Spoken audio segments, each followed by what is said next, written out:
Hello guys, welcome to our YouTube channel doctrine of severability. Doctrine of severability को हम लोग doctrine of सेपरेबिलिटी भी कहते हैं।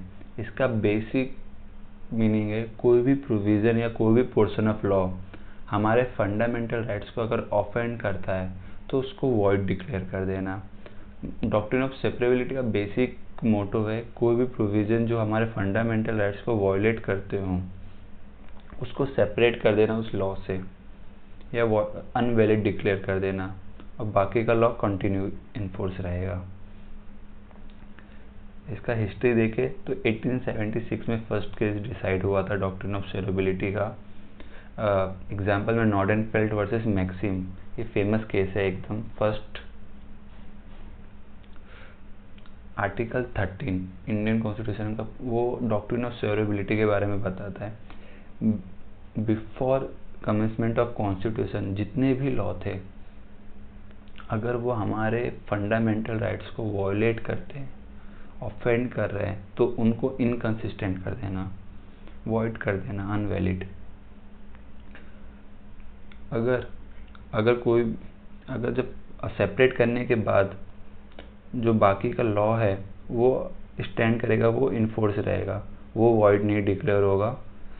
सिर्फ वो पोर्शन को अनवैलिड डिक्लेयर करेगा जो ऑफेंड कर रहा है, बाकी का लॉ कंसिस्टेंट रहेगा। एग्जाम्पल में देखें तो ए.के. गोपालन वर्सेस स्टेट ऑफ मद्रास, ये बहुत लैंडमार्क केस है। इसके अंदर चैलेंज किया गया था आर्टिकल 21 और आर्टिकल 19 को कि ये वॉयलेट हो रहे हैं सेक्शन 14 से कि पीडी एक्ट के। State of Bombay versus F N. Balsara, Minerva Mills versus union of India, सब 3-4 फेमस केसेस हैं जो आपको एग्जाम में हेल्प करेंगे। अगर आप 2-3 केसेस लिखते हैं तो इससे अच्छे मार्क्स आ सकते हैं आपको।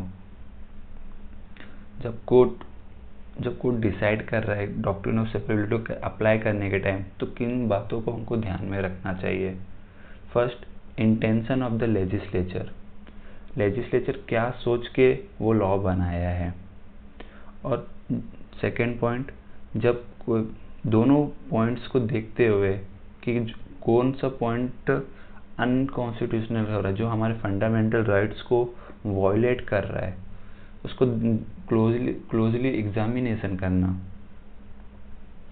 बाद में कोई भी लॉ अगर चेंज नहीं हो रहा है, अगर उस पोर्शन को चेंज नहीं कर पा रहा है, हटाने के बावजूद भी अगर वो हमारे फंडामेंटल राइट्स को अफेक्ट करता है तो वो पूरा का पूरा लॉ वॉइड डिक्लेयर हो जाएगा। इसमें ही कहा गया it can not change the essence of law, create a new law. Court will accept the interpretation जो हमारे कॉन्स्टिट्यूशनल के फेवर में हो।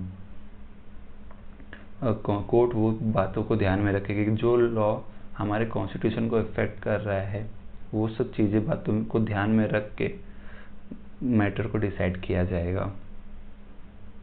Thank you for watching our YouTube channel and for more video subscribe and